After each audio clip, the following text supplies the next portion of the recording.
बातचीत के सिलसिले को शुरू करेंगे। 90 मिनट आज राहुल गांधी बोले, लीडर ऑफ अपोजिशन। 90 मिनट सारे लोग ध्यान से सुन रहे थे, लेकिन इस 90 मिनट में 2 बार प्रधानमंत्री उठे और डिफेंस मिनिस्टर उठे, गृह मंत्री उठे, कृषि मंत्री उठे और इंटरजेक्शन जिसे कहते हैं बीच बीच में बात कर क्लैरिफिकेशन के लिए 6 लोग बराबर उठे और उनसे कहा कि ये चीज जो है असत्य है। असत्य को, क्योंकि एक चीज है, बहुत नियम है, वो आप सारे लोग परिपक्व के लोग हैं, मैच्योर लोग हैं, उसको बार बार दोहराने की जरूरत नहीं है। सदन में जो बोला जाएगा, जिसको कि मैं अक्सर यहां कहता हूं, वही बोलिए जिसका साक्ष्य आपके पास हो, अन्यथा यहां आके भैया जी कहीं में आके समय वेस्ट मत करिए, वरना तो बाहर का रास्ता है। सदन में जो बोला जाता है उसको साक्ष्य, उसका सत्यापन होना बहुत जरूरी है, अदरवाइज वो स्पंज कर दिया जाता है, वो निकाल दिया जाता है। अक्सर यहां पे भी शो में अक्सर होता कि मैंने इस शब्द को नहीं लिया क्योंकि ये मर्यादा के अनुकूल नहीं था। और आज एमएसपी को लेकर, किसानों के लेकर बात पर, जमीन को अधिग्रहण को लेकर की बात को, और जो आर्मी की जो प्रक्रिया अग्निवीर है, भर्ती प्रक्रिया, उसको लेकर बातचीत हुई और एक टिप्पणी हिंदुओं को लेकर। इन तमाम सारी बातचीत का सिलसिला आज जुड़ता है और इसको लेकर विपक्ष और पक्ष के बीच में तीखी नोकझोंक।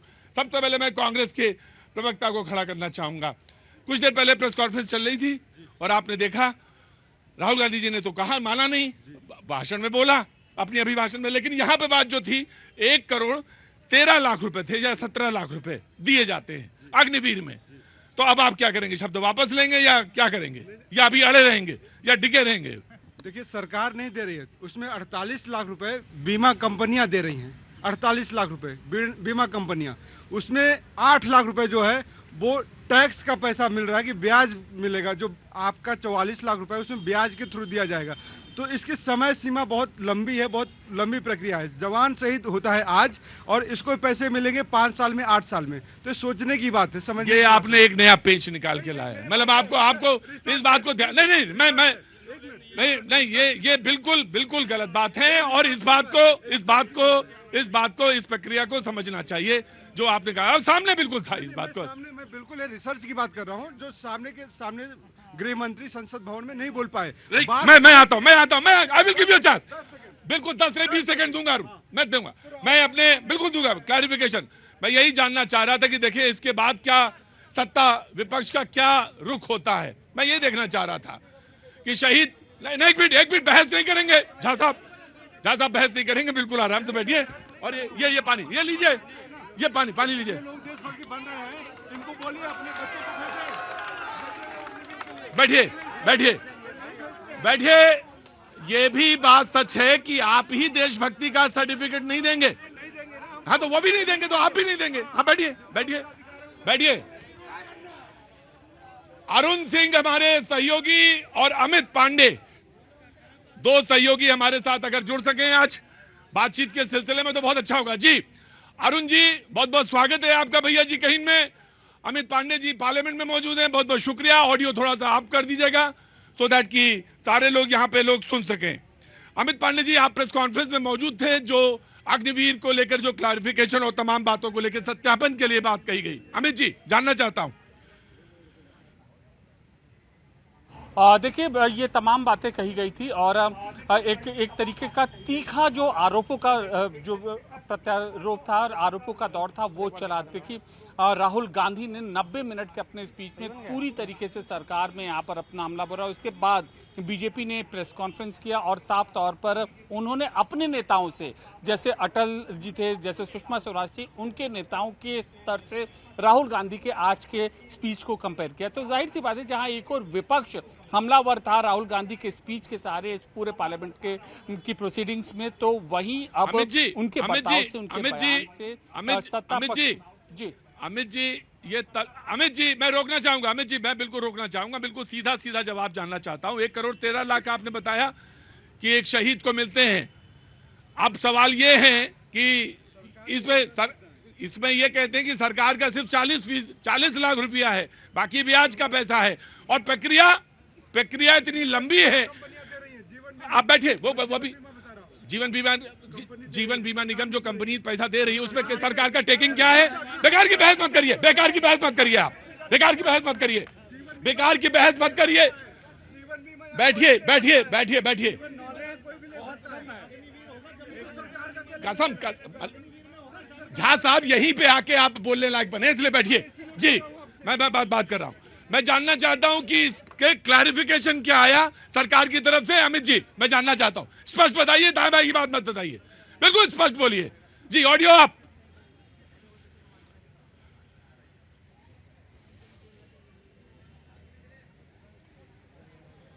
बैठिए।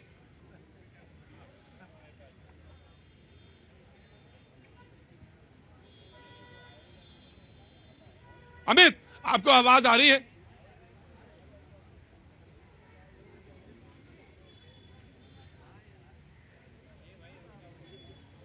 अमित मैं आपके पास आता हूं, कोशिश करूंगा कि अरुण सिंह के पास जाऊं। अरुण जी एक लंबे अरसे से कांग्रेस को कवर कर रहे हैं और तमाम सारी बातें आई। आज जो राहुल गांधी के भाषण में जब बातचीत थी उसमें एक अग्निवीर योजना को लेकर बात कही गई, जमीन को लेकर, अधिग्रहण को लेकर बात कही गई और इसकी बात में बात यह हुआ कि सत्यापन करें। एमएसपी को लेकर भी बात हुई, उन्होंने कहा कि सत्यापन। अभी कुछ देर पहले बीजेपी ने एक प्रेस कॉन्फ्रेंस करी, उसमें अग्निवीर योजना को लेकर क्लैरिफिकेशन दिया गया।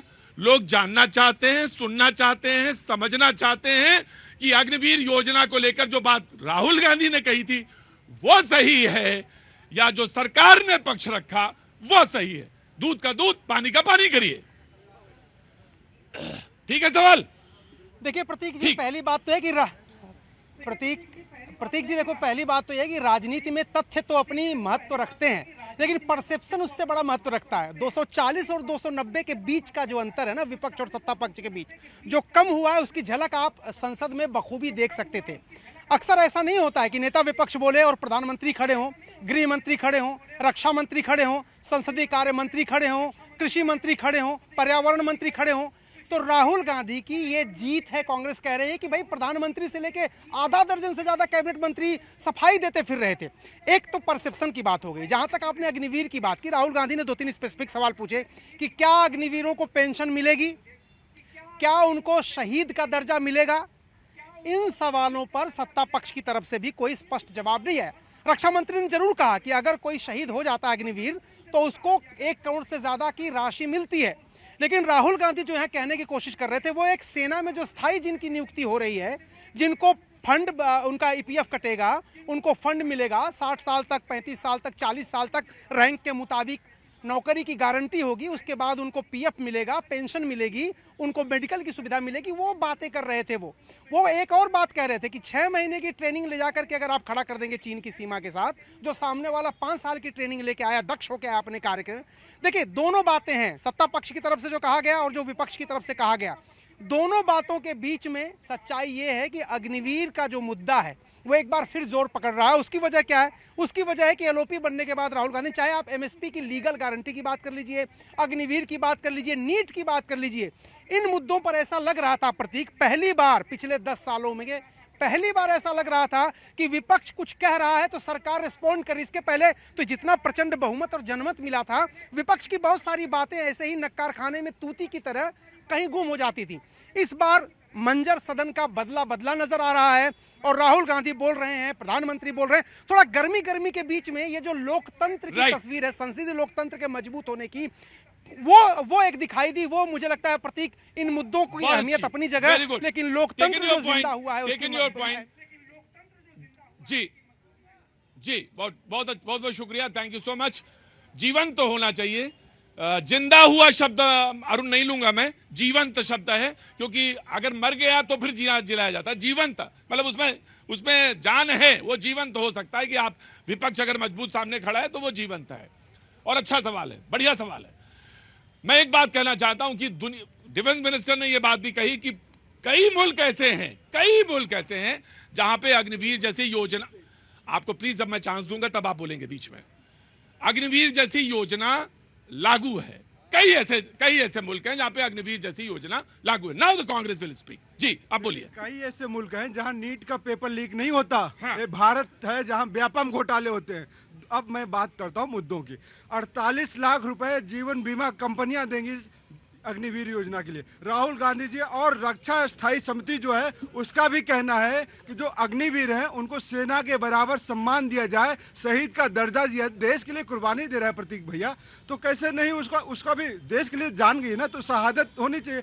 रक्षा मंत्री जी ने बात को गोलमोल घुमा दिया है। 48 लाख रुपए रक्षा कंपनी नहीं दे रही है, भारत सरकार नहीं दे रही है जीवन बीमा। वो आप भी ले सकते हैं, हम भी ले सकते हैं। 1 करोड़ क्या 5 करोड़ का ले लीजिए, उससे क्या फर्क पड़ता है आपके लिए? बात वो नहीं है। आज राहुल गांधी जी ने धर्म के नाम पे धर्म की राजनीति करने वालों को धर्म का आईना दिखाया है कि धर्म तुम्हारी बपौती नहीं है, धर्म का ठेकेदार नहीं हो तुमको खड़ा होना पड़ेगा, देश के लिए जवाब देना पड़ेगा। महंगाई, बेरोजगारी, किसान। ठीक, टेक योर पॉइंट जी। नाउ इनका कहना है कि गोलमोल जवाब दिया। प्रतीक जी, पहले तो ये समझने की आवश्यकता है जो अग्निवीर योजना है वो वैकल्पिक है, मैंडेटरी नहीं है। तमाम ऐसे देशों में जो योजना, क्योंकि समय की बदली हुई परिस्थितियों के अनुसार है, आने वाला समय जो है साइबर जो है क्राइम का समय है, साइबर जो है वॉर का समय है, तो उसमें क्या है लोगों के अंदर इस तरह की भावना उत्पन्न हो और उसमें फॉर अ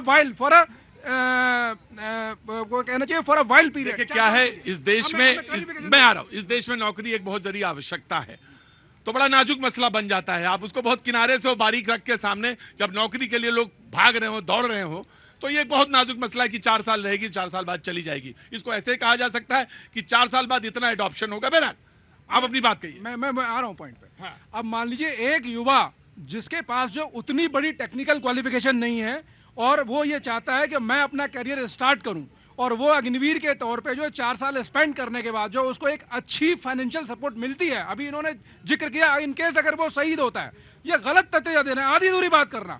अरे भाई 48 लाख रुपए जो है जीवन बीमा मिलता है, लेकिन गैर अंशदायी, उसमें उसका कोई कंट्रीब्यूशन नहीं है जिसको मिल रहा है। जो है वो क्या ना, वो सरकार का इंटरनल मैकेनिज्म है ना, उसमें आपको क्या आपत्ति है? जो है पहली बात तो अगर मान लीजिए 4 वर्ष के बाद मान लीजिए आपका बच्चा या मेरा बच्चा, कोई भी बच्चा जो है फॉर अ वाइल उसको एक एस्टेब्लिशमेंट मिल गया, एक अच्छी खासी रकम मिल गई, उससे अपना कोई रोजगार प्लान करना चाहता है, या आप ये बताइए तमाम जो टेक्निकल में, इसमें कई ट्रेड होते हैं, जनरल ट्रेड होता है, टेक्निकल ट्रेड के कई जो एयरफोर्स के लिए नेवी के लोग जो माइग्रेट होकर जो है वो प्राइवेट सेक्टर में जाना चाहते हैं, तो आप क्या चाहते हैं? वो सिर्फ और सिर्फ इसलिए कहना वो सेना में भर्ती हो जाएंगे, इस बात का इंतजार करेंगे युद्ध होगा तब के लिए हम तैयार पूरी जिंदगी। राइट। मैं एक कांग्रेस को एक बार और मिलना चाहिए। पकोड़ा गैंग जो है ना, ये अग्नि, किसको कहा पकोड़ा गैंग?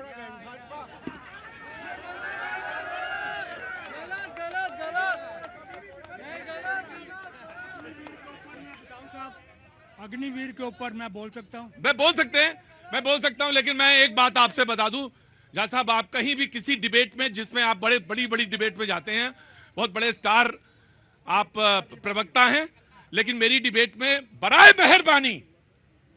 मेहरबानी इस बात का ध्यान रखिएगा कि कोई अपशब्द या उल जलूल शब्द नहीं बोला जाएगा, और ना मैंने किसी को बोलने का इजाजत दी है। जी आपका सम्मान के साथ नरेंद्र मोदी जी ने कहा था कि पकोड़ा तलो ये भी रोजगार है, इसलिए उन्होंने देश में एक पकोड़ा गैंग तैयार कर दिया है। बात उसकी नहीं करूंगा मैं। बात है कि आतंकवादी जो होते हैं ना, वो बेगुनाहों पे गोली मार देते हैं, कोई भी कभी भी मारा जा सकता है। आज देश का भविष्य खतरे में है, 24 लाख बच्चों का भविष्य, जिनको पता नहीं है कि मेरे साथ क्या होगा, और सरकार उनको जिंदा रहते हुए मार रही है। प्रतीक जी, ये बड़ा सवाल है। उन आतंकवादियों का तो क्या कहेंगे जो निहत्थों को मार दे रहे हैं, ये तो जीते जी लोगों को मार रही है। 24 लाख बच्चों का जो भविष्य है वो अंधकार में डाल दिया, जिसको पता ना हो मेरे को कल क्या होगा। सुनिए, मुझे बताइए हिमाचल में आपने कितनी नौकरियां दे दी हैं अभी तक? मैं बता रहा हूं आपको, आइए बता रहा हूं आपको। हिमाचल की बात नहीं है, भारत की बात होती है।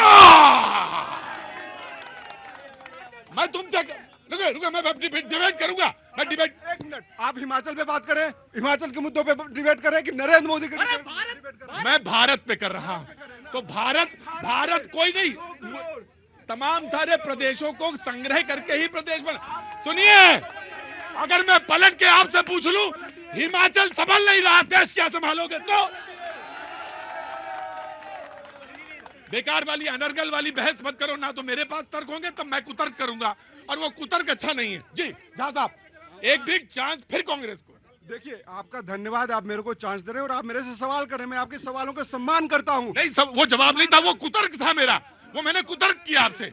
बात ये हो रही है कि आज देश के प्रधानमंत्री को उठना पड़ रहा है। राहुल गांधी के सामने नहीं उठे, वो विपक्ष के सामने उठे, और लोकसभा के अपोजिशन के लीडर के सामने उठे हैं, तो राहुल गांधी जी के सामने नहीं हो। राहुल गांधी जी ने कहा यहाँ संसद में मैं हूँ। संसदीय परंपराओं पे, संसदीय परंपराओं का स्वागत है, संसदीय परंपराओं का स्वागत है जी। आज देश के अंदर मैं सुन तो लीजिए, आज देश के अंदर इतनी बड़ी फूड चेन्स है। अगर हल्दीराम ने ये सोचा होता कि मैं ठेला लगाऊंगा तो क्या वो इतना बड़ा एम्पायर खड़ा कर पाता? किस तरह का मानसिकता रख रहे हैं जो है। अरे कोई भी काम करना सम्मान की बात है। राइट, ठीक है। Samajwadi party BJP. देखिए आज विपक्ष का जी अग्निवीर वापस लेगी, भाजपा नहीं लेगी। नहीं, जब आप आइएगा तब खत्म करिएगा। देखिए आज विपक्ष की ताकत का तो एहसास हो गया। हाँ। भाई राहुल गांधी जब बोल रहे थे तो प्रधानमंत्री जी 2 बार उठे, और फोटो क्यों लेके गए थे आप? गृह मंत्री भी 3 बार। अच्छा फोटो बता रहे हैं, ये तो बड़ा अच्छी बात है। हाँ। कि जब फोटो शंकर जी की दिखाई, जो बहुत बड़े राम की हर वक्त बात करते हैं, तो ये नियम का हवाला देने लगे। स्पीकर भी नियम का हवाला देने लगे कि भैया शंकर जी की फोटो नहीं दिखा सकते हो। अरे भैया राम की तुम बात करते हो, शंकर जी की फोटो क्यों नहीं देखना चाहते हो? भाई हिंदू हृदय सम्राट बताते हो। तो संसद की मर्यादा है, पर नियम के हिसाब से आप फोटो नहीं ले जा सकते। रोज डेली संसद में राम की बात करते थे। सौद्रोही ममदास कहावा, सो नर मोए सपना ही नहीं भावा, तो रामद्रोही। भाई यही तो है कि जब दूसरा दिखाए, सही दुखती रख पे हाथ रखा। विपक्ष देखिए, एक बात तो है, विपक्ष में जब जान होती है तो मजा आता है। डिबेट तभी अच्छी होती है, तभी सुनने में भी अच्छा लगता है। जी now the BJP will speak. भाई साहब मैं ये कहना चाहूंगा, ये कह रहे हैं कि शिव जी की फोटो अरे विपक्ष वालों को मानना पड़ गया कि भगवान के बिना आपका काम नहीं चल सकता। कांग्रेस का, समाजवादी का, जितने भी विपक्षी दल है उनको भगवान को मानना ही पड़ेगा और हर काम के लिए उनको भगवान की शरण में जाना ही पड़ेगा। जो ये चुनावी हिंदू बन के घूम रहे हैं ना राहुल गांधी, चुनाव में जाते हैं। तो आप तो नियम की बात कर रहे थे ना, तो नियमता की बात करिए, उसका इमोशनल इशू मत ले जाइए आप भी। आज वो नियम तोड़ रहे हैं ना, आज वो संसद के नियम तोड़ रहे हैं। जहाँ पे उनको काम करना चाहिए, लोगों के बीच में संसद चुन के आए हैं, सांसद चुन के आए, वहाँ पे वो शिव जी भगवान की फोटो दिखा। राइट, ठीक भाई, बहुत उम्मस है आज। जैसी योजना नहीं जो देशभक्तों के लिए है, जिसने ज्वाइन किया देशभक्त ने ज्वाइन किया है। राहुल गांधी देशभक्त नहीं है। फिर नहीं ऐसा बात नहीं, आपको कोई अख्तियार नहीं, आपको कोई सर अख्तियार। मैं नाम जानना चाहता हूँ आपका। मेरा नाम मनीष कौशिक। मनीष कौशिक जी, आपका तो पहले बहुत बहुत स्वागत है मेरी डिबेट में। लेकिन आपको कोई अख्तियार नहीं किसी को ये कहें कि वो देशभक्त नहीं है। और देशभक्ति की क्या परिभाषाएं हैं वो नहीं राहुल नहीं, आप स्कीम के बारे में क्रिटिसाइज करिए कि अग्निवीर अच्छी नहीं है, अग्निवीर को ये खत्म कर देना चाहिए। लेकिन आप ये कहें कि राहुल गांधी देशभक्त नहीं है, this I won't take you, ये मैं ले लूंगा आपका। कुछ समझते हैं, मैं उनकी समझदारी को धन्यवाद करता हूं, मैं उनका सराहना करता हूं। मैं किनका कहना चाहता हूं, किनका जो उन्होंने अभी कहा है हमारे भाई ने, वो कहीं कहीं नजर आता है। राहुल गांधी तुम्हें तो अब राजनीति आने लगी है ना। अगर राजनीति की बात है तो मेरे भारतीय जनता पार्टी के किसी भी नेता ने मकसूद अजहर को जी करके बुलाया हो तो उसे कटघरे बुला सकते हैं, कोई भी नेता हो। और मैं दूसरी बात कहना चाहता हूं आपको, राहुल गांधी जी की देशभक्ति पर यही सवाल होता है। राहुल गांधी जी अगर देशभक्त होते तो चुनाव के टाइम पे ये नहीं कहते कि मैं सनातन धर्म में एक जो शक्ति है, मैं उस शक्ति के खिलाफ। नहीं, मैं नहीं लूंगा आपका, नहीं ये बयान नहीं लूंगा, बिल्कुल नहीं लूंगा। और डिबेट में यार बिन प्रेडिकेट लौटा हो क्या, और तुरंत वापस। आपको अगर इस बात में ऐतराज है, नहीं, मेरी बात सुनो पहले, चिल्लाने से काम नहीं बनेगा। मैं ये सिर्फ इतना कह रहा हूं कि आपके पास कोई इख्तियार नहीं कि आप किसी को कहें कि राहुल गांधी देशभक्त नहीं है, वो देशभक्त है, ये देशभक्त। आप अपनी बात कहिए। ये कौन सी देशभक्ति? मैं बता रहा हूं, आपको अगर एतराज है तो ये कहिए कि अग्निवीर योजना बिल्कुल परफेक्ट योजना है। मैं मानता, मैं तो अगर अग्निवीर योजना पे रुकिए, अग्निवीर योजना पढ़ के आए हो तो बोलो, और अगर नहीं पढ़ के आए हो तो चुपचाप वहां खड़े हो जाओ। मैं अग्निवीर पर ही बोलूंगा। हाँ। लेकिन जो सवाल किया मैं उसका जवाब तो दे ही दूं सर। ये तो नाइंसाफी होगी, मुझे उस बात पर रात में नींद नहीं आएगी तुम्हें। गांधी जी के सवाल पर बोलना पड़ेगा। हाँ। और मैं जो अग्निवीर की बात करते हैं वो कह रहे हैं भाई साहब के इस देश में व्यापक घोटाला भी हुआ है, इस देश में ओलंपिक खेल में भी घोटाला हुआ है साहब। ये घोटाले का अगर भारत है तो आपकी सरकार में घोटाला हुआ था। उसके बाद मैं ये भी कहना चाहता हूँ इनको, इस देश में एशियन गेम्स, मौलाना ये जो अग्निवीर है, मैं देशवासियों को बताना चाहता हूं, उन बच्चों को, युवाओं को बताना चाहता हूं, अगर हम देश में अपने देश में रहकर कहते हैं रूस बहुत शक्तिशाली देश है, अमेरिका बहुत शक्तिशाली देश है, तो वो शक्तिशाली देश ऐसे नहीं हुआ है, ऐसे इसी नियमों का पालन किया है तब रूस और अमेरिका बना हुआ है। अगर नरेंद्र मोदी जी ने अग्निवीर, मैं एक बात कहूंगा, शक्तिशाली आप तभी मजबूत होंगे, बड़े देश मुल्क तभी बनेंगे जब आप अपनी संसदीय मर्यादाओं का पालन करेंगे और विपक्ष का भी सम्मान हो बराबर से। उधर इसलिए रशिया का उदाहरण ना दो मेरे साथ। मौलाना क्या हो गया तुम्हें? कुछ नहीं हुआ है, पानी पिया? पानी पिया। ओलंपिक नहीं हुआ, एशियन गेम्स हुआ था, एशियन गेम्स हुआ, कॉमनवेल्थ गेम्स। हाँ जी, कॉमनवेल्थ। प्रतीक जी, मैं आपकी डिबेट में आ रहा था। लो पानी पियो, लो बेटा। हाँ हेलो, मैं आपकी डिबेट में आ रहा था, मुझे एक युवा भाई मिला यहाँ पे। कहाँ? उसने कहा कि आप ना डिबेट में जाके 2-3 सवाल पूछिएगा कि 74 साल के माननीय आदरणीय अपनी नौकरी मांग रहे हैं और देश का युवा 4 साल में रिटायर हो जा रहा है, ये किस नियम से हो रहा है? क्या अग्निवीर को पेंशन मिलेगी कि नहीं मिलेगी? क्या अग्निवीर को हेल्थ सुविधाएं मिलेंगी कि नहीं मिलेंगी? क्या अग्निवीर को शहीद का दर्जा मिलेगा कि नहीं मिलेगा? ऐसे तमाम सारे देश के युवाओं के सवाल हैं। पीड़ा होती है, पेपर लीक होता है तो सरकार डिफेंड करने लगती है। आज जब मैं आ रहा था तो मुझे एक बुजुर्ग मिले,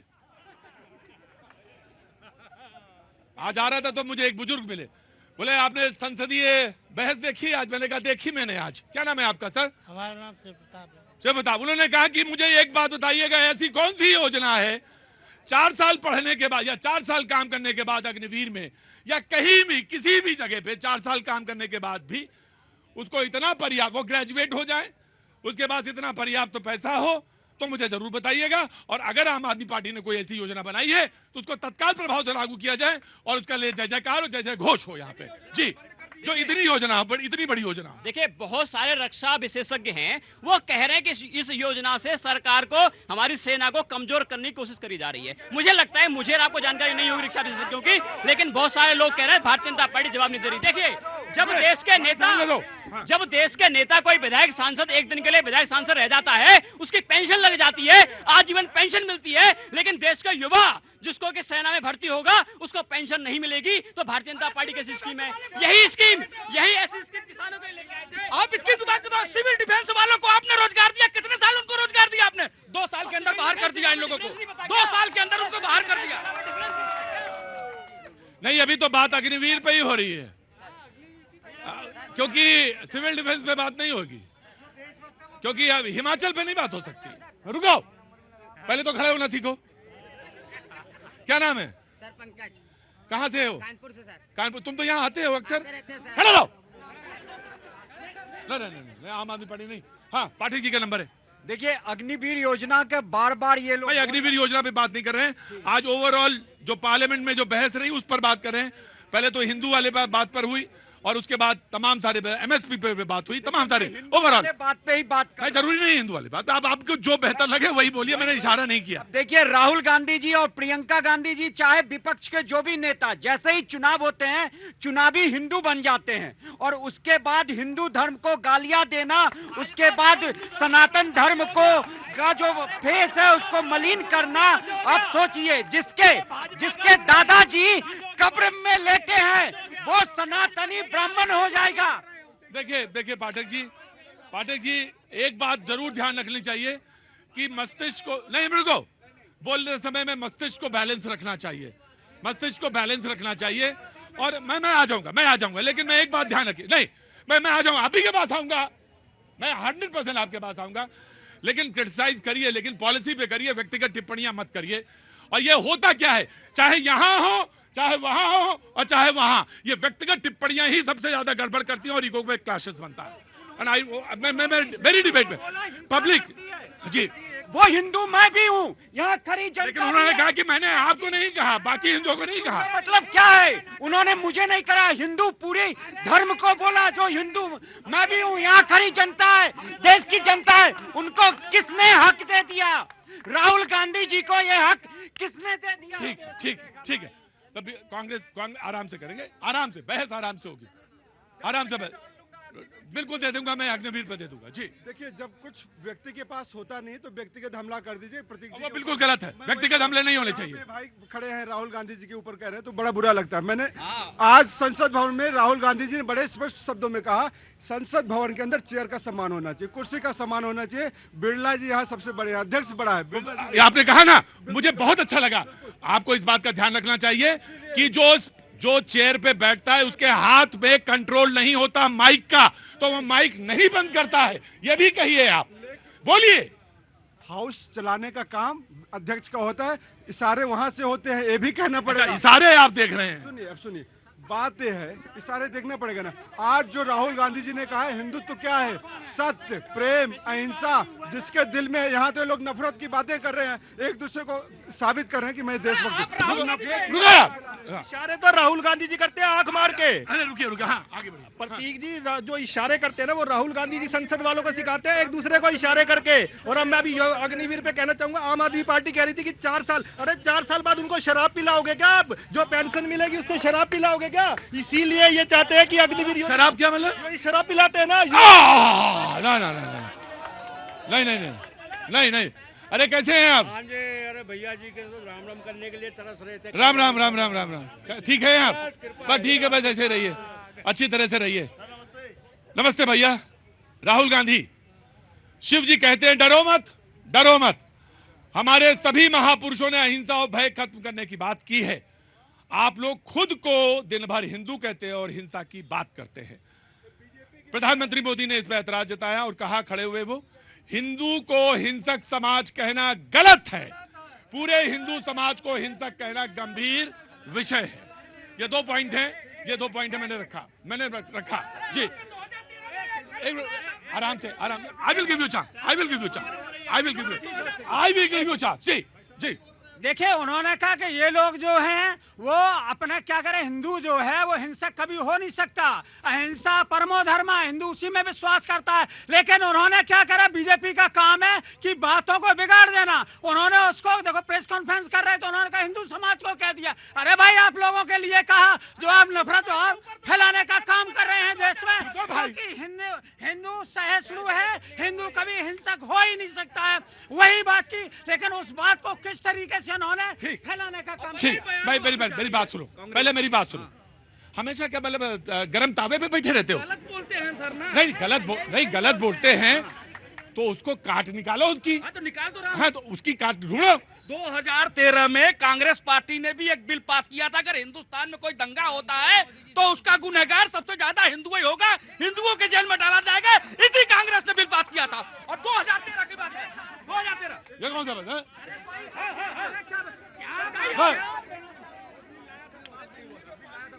जी बिल लाया था, पास नहीं हुआ था। नहीं ऐसा कैसे हो गया? अब आपको समझ में आया झूठ कैसा होता है? बोले यही झूठ फैलाया जा रहा है। अब समझ में आया झूठ होता कैसा है। 100 लोग बोलो झूठ, ये हो गया, ये हो गया, ये हो गया, ये हो गया, वो झूठ फैलने लगता है। जी आ रहा, मैं आ रहा आराम से। कहाँ से आना हो भैया?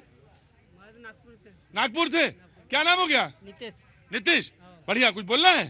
अरे बोलो ना, देखो बाबा बहुत गर्मी है आज। हाँ, कहाँ से आए आप? हम तो ये दिल्ली हैं? जयपुर सर। आप दिल्ली से ही। दिल्ली से। क्या नाम है आपका? मेरा मोहित जी क्या काम करते हैं? मैं अभी तैयारी कर रहा हूँ यूपीएससी की। यूपीएससी की तैयारी कर रहे हैं, तो विषय बनेगा आपका, आप जरूर बोलिए। और आप? मैं भी यूपीएससी का। तो आपको विषय पे बोलना चाहिए, कुछ आपको लगता है तो उस पे बोलना चाहिए, अग्निवीर पे बोलना चाहिए। जी रुको, मैं आ रहा हूँ। मैं सबसे पहले एक बात करना हूँ, भैया ने बोला कि सभी हिंदू है, सभी हिंदू नहीं, सभी भारतीय है। यहाँ पे हिंदू नहीं है, यहाँ पे सभी भारतीय है। यहाँ पे ये आप दिमाग में डाल लीजिए। हिंदू पे डिबेट चाहिए ही नहीं हमें नौकरी पे डिबेट चाहिए। अब नौकरी पे बात कीजिए। मेरे को ये नहीं समझ में आ रहा, इस देश की मीडिया की हर बात, हर डिबेट घूम फिर के हिंदू मुसलमान पे क्यों आ जाती है? रोजगार, एजुकेशन, इन पे क्यों नहीं आ रही? क्यों बीजेपी वाले हर बार हिंदू करते रहते हैं? हिंदू मुस्लिम से मतलब है, हमें न तो कांग्रेस से मतलब है, न भाजपा से। हमें अपने काम से मतलब है, हमें नौकरियों से मतलब है। पहले नौकरियां चाहिए, बाद में पहले जब यूपीएससी का सफल हो जाओगे, पर तुमको बीजेपी से भी मतलब होगा, कांग्रेस से भी मतलब होगा, उसके बगैर चल ना पाओगे। जी, ये बात सवाल दोनों का कि भारतीय मीडिया को हुआ क्या है कि हर बार जो है हिंदू और मुसलमान पे घूम जाती है। सुनिए, आज बात मीडिया से नहीं घूमी है, ये बात संसद के अंदर घूमी है। सवाल तो आपसे भी पूछा जाना चाहिए कि आप यूपीएससी के एस्पिरेंट हैं, आप यूपीएससी का इंटरव्यू फेस करेंगे, पार्लियामेंट के अंदर शिव जी की फोटो ले जाना ठीक है क्या? बोलिए। हाँ नहीं ठीक है। मैं आपसे सवाल पूछ रहा हूँ। संविधान के पहले पेज पे श्री राम की फोटो है। हाँ। ठीक है। तो ठीक है, जायज है। पार्लियामेंट में कौन सी रूलिंग है? पार्लियामेंट में जय श्री राम के नारे लगाना वो भी गलत है बाद में। तो मैं तो कह रहा हूँ ना आपसे, हाँ। तो फोटो ले जाना, किसी तरह की पिक्टोरियल ले जाना, ठीक है। नारे लगाना भी गलत है बाद में। ठीक ठीक, इसने जवाब दिया कि नारे लगाना भी जायज नहीं है। ठीक ठीक, मैं तय कर लो दोनों INDI के दोनों हो, तीनों, पहले एक एक करके दे देंगे। देखिए, कोई भी प्रोटेस्ट अगर कर रहे हैं वहां पे स्लोगन या पोस्टर दिखाना अलाउ नहीं है, लेकिन अपनी आर्गुमेंट के तहत अगर कोई फोटो दिखा रहे हैं तो जायज है। स्पीकर से पहले प्री अप्रूवल है उसका, हुजूर आली अप्रूवल है उसका। अगर आप लेके जाएंगे, अप्रूवल है उसका, आप जाके पढ़ लीजिए विधाई। राहुल गांधी जी ने कहा कि संसद भवन के अंदर आपको बोलने की आजादी है और आप दिखा सकते हैं। आजादी नहीं कर रहे हैं sir, approval anything which have to be, वो जो डिपिक्ट, सर सुनिए, जो भी डिपिक्ट की जाएगी उसका अप्रूवल जरूरी है। अप्रूवल है। नहीं, इतनी मिर्ची क्यों लगती भैया? देश विरोधी तो कुछ ऐसा नारा था नहीं, कुछ तो था नहीं, भगवान शिव का था। भाजपा वाले जब जय रुको अब हाँ, आप बोलो। असाउद्दीन ओवैसी ने जय फिलिस्तीन का नारा दिया संसद में, आपने एक भी आवाज उठाई इनके निशाने पर।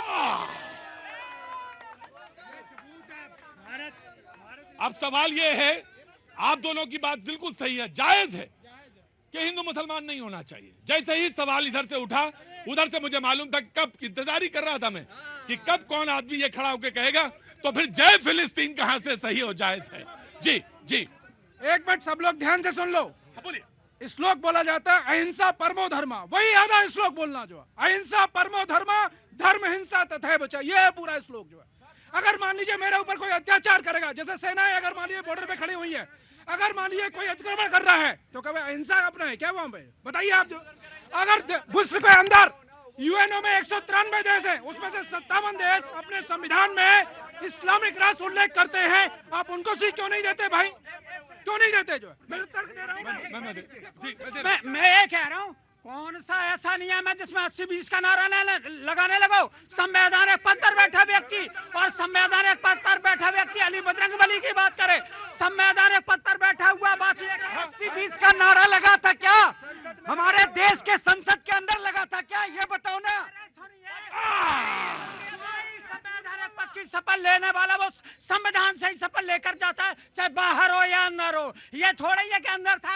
एक मिनट, इंपॉर्टेंट पॉइंट है, इंपॉर्टेंट पॉइंट है।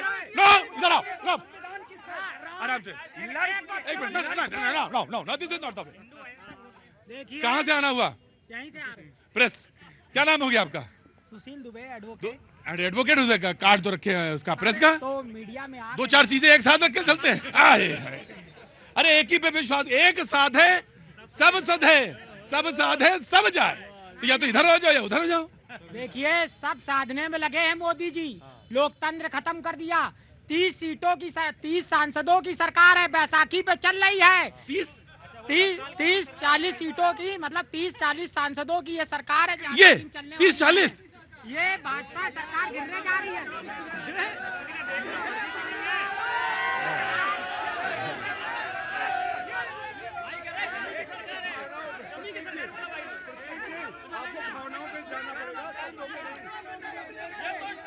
मैं तथ्यों पे जाता हूं झा साहब, और ये 30-40 की सरकार है, 30-40 लोग हैं इसके सरकार में।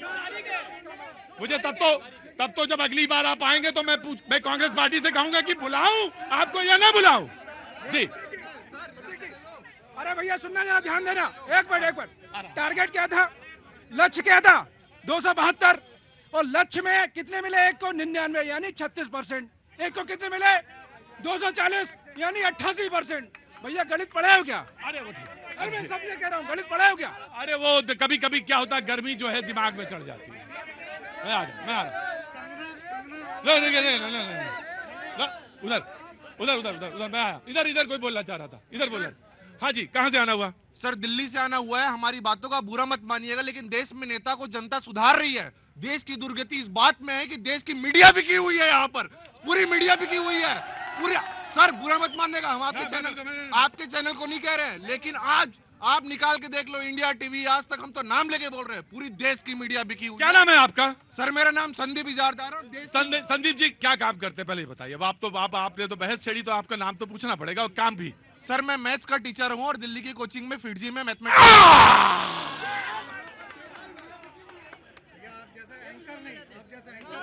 ना ना ना नहीं, आपके शुरू में कहा था कि वॉइस कम आ रही है, एकदम वो ले लिया चुनाव के अंदर कि भाई वॉइस आनी चाहिए। बात मेरी नहीं है, मेरी नहीं है बात। मैं अपनी तो जानता हूं, मैंने 27 साल काट लिए अच्छी तरह से, लेकिन मैं गुरुजी आपको साष्टांग प्रणाम करता हूं। यह देश सिर्फ जर्नलिस्ट से नहीं चलता, ये देश अध्यापक से, एडवोकेट से, जर्नल से, पॉलिटिशियन से, सारे लोगों से मिलकर बनता है। और टीचर सुनो, और टीचर सिर्फ कहां कोचिंग में पढ़ाएगा, क्लास में नहीं पढ़ाएगा। तो बिका कौन है?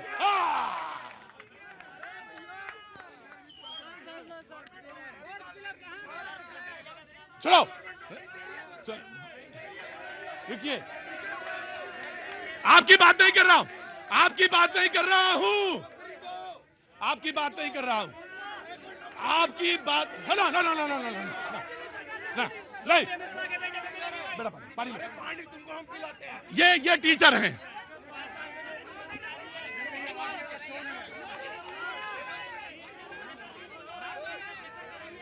ये वो अध्यापक हैं, ये वो अध्यापक हैं।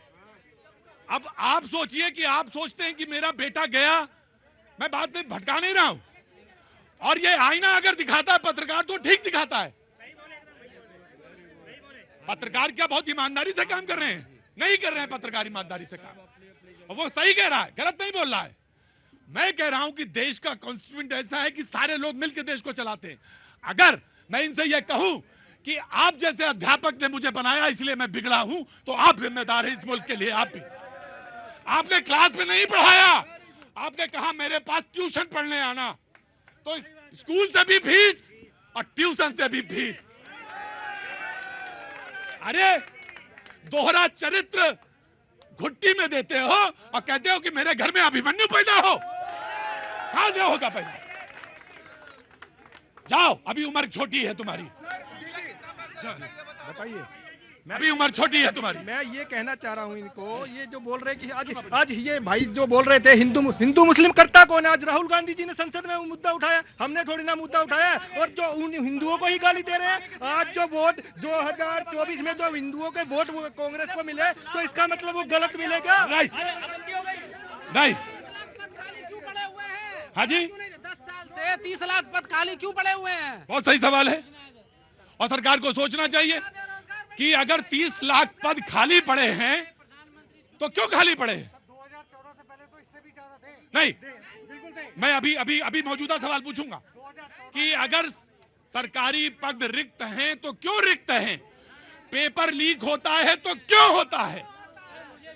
और अगर सारे पत्रकार ईमानदार नहीं दिखते तो क्यों नहीं दिखते? जब हर आदमी अपना काम करेगा तो कुछ चीजें बदल सकती हैं। मसलन जैसे टीचर क्लास में पढ़ाना शुरू कर दे, बहुत सारी चीजें बदल सकती हैं। जुडिशरी में आप बहुत सारा चेंज दे सकते हैं। आपको गवाह बनाया जाता है, आप विटनेस बॉक्स में खड़े होते हैं, हॉस्टाइल हो जाते हैं, बोले हमने देखा ही नहीं था। बहुत कुछ बदल सकता है, आप मत होइए हॉस्टाइल, मत होइए, आप बहुत कुछ बदल सकते हैं। आप सड़क पे जा रहे होते हैं, वहां तो ना पत्रकार की जरूरत, ना उसकी पत्रकारिता की जरूरत, ना जुडिशरी की जरूरत, ना पुलिसिंग की जरूरत, किसी की जरूरत नहीं। सड़क पे आदमी पड़ा तड़पता रहता है, आप बगल में जाके वीडियो फिल्म बना लेते हो, निकल जाते हो। और इस देश में सारी नैतिकता जो है दूसरे को पढ़ाते हो। होना चाहिए, पत्रकार को ईमानदार होना चाहिए, ना सिर्फ होना चाहिए, दिखना चाहिए और दिखते हुए नजर आना चाहिए।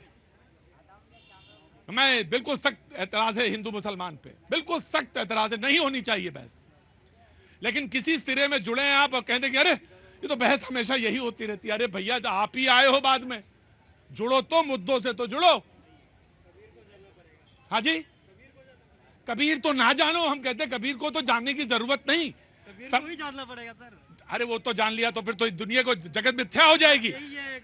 ब्रह्म सत्यम जगत मप सत्यम, तो जगत भी सत्य है, यहाँ रहना है, इसी जगह रहना है, इसलिए जगत को भी समझो।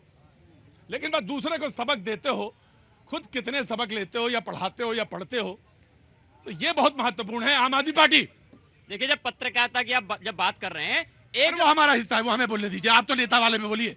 आप हाँ। देश के चौथे स्तंभ हैं। अमित शाह जी से एक पत्रकार ने सवाल किया वीडियो। मैं फिर नहीं पूछूंगा इसका, फिर नहीं पूछूंगा, मैं नहीं पूछूंगा, क्योंकि आप वही काम कर रहे हैं।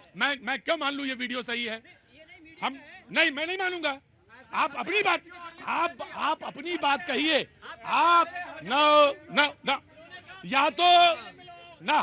या तो वो मेरे चैनल का होगा और उसको ऑथेंटिकेट करेगा मेरी रिसर्च टीम, तो मैं मान लूंगा। तो अभी कोर्ट कल करिए, तो कल इसको रखिए। अब मेरी बात सुनिए, उम्र में भी बड़ा हूं, तजुर्बे में भी, इसको रखिए, कल आइएगा, कल उठा लीजिएगा, मैं अपने कंफर्म कर लूंगा। आज अपनी बात बोलिए। इसकी बात कर लीजिएगा, लेकिन जिस पार्टी ने हिंदू मुस्लिम करके धर्म के नाम पे, राम के नाम पे वोट मांगे और आज एक फोटो दिखाने पे पूरी पार्टी बौखला गई, ऐसा लगता है। देखिए जब से इंडिया अपोजिशन का जब से प्रोटेस्ट हुआ है संसद के सामने, भारतीय जनता पार्टी की सीबीआई ईडी का विरोध हुआ है, तब से भारतीय जनता पार्टी बौखला गई है। इनकी मशीन थी कि किस तरह से फर्जीवाड़ा करके दबाव डाल के अपोजिशन के नेताओं को जेल में डालने काम किया। अरविंद केजरीवाल जी के मामले में लोअर कोर्ट ने कहा कि आपके पास कोई सबूत नहीं है, और हेमंत सोरेन जी वाले केस में भी हाई कोर्ट ने कहा केस बनता ही नहीं है। तो जब से प्रोटेस्ट हुआ है, इंडिया अलायंस एकजुट हुआ है, भारतीय जनता पार्टी घबरा गई है, बौखला गई है, मुद्दों से भाग रही है। नीट का मुद्दा हो चाहे देश के, ठीक, इन्होंने कहा जिस पार्टी ने हिंदू मुस्लिम के नाम पर, भैया उसको नहीं बोल रहे जिस पार्टी ने हिंदू मुस्लिम नाम पे 2 देश बना दिए। उस पार्टी ने हिंदू मुस्लिम के नाम पर 2 देश बना दिया। उसी समय अरे कांग्रेस की सरकार थी उस समय, नेहरू जी थे, नेहरू जी ने देश को बांट दिया। क्यों बांटा? जब गांधी जी कह रहे थे कि ये देश नहीं बटेगा, ये देश मेरी लाश पर बटेगा, तो नेहरू जी जिन्ना की बात मार रहे थे, तब तो उन्होंने पाकिस्तान दे दिया इस देश को। ये नहीं बोल रही है, इस बात को नहीं बोल रही है। पहली बार बिरयानी खाने कौन नेता गया था? अरे बिरयानी खा के ठोक के आए हैं, ठोक के आए हैं नरेंद्र मोदी को। बात कर रहा हूं, तुम तो कहते थे आतंकवाद और वार्तालाप दोनों एक साथ हो गए। लोग मीडिया को इसलिए कहते हैं, और सही कहते हैं मीडिया को, कि गड़बड़ है। क्यों नहीं रोकते हैं जब हो अल्लाह हो रहा होता है? कितना पसीना बहाए भैया। कबीरा खड़ा बाजार में मांगे सबकी खैर, ना काहू से दोस्ती ना काहू से बैर। जी एक मिनट, वन बाय वन जी पार्टी। दीपक झा जी कांग्रेस के कैसे कुतर्क करते हैं, कहते हैं कि 48 लाख रुपया अग्निवीर योजना में इंश्योरेंस कंपनी दे रही है,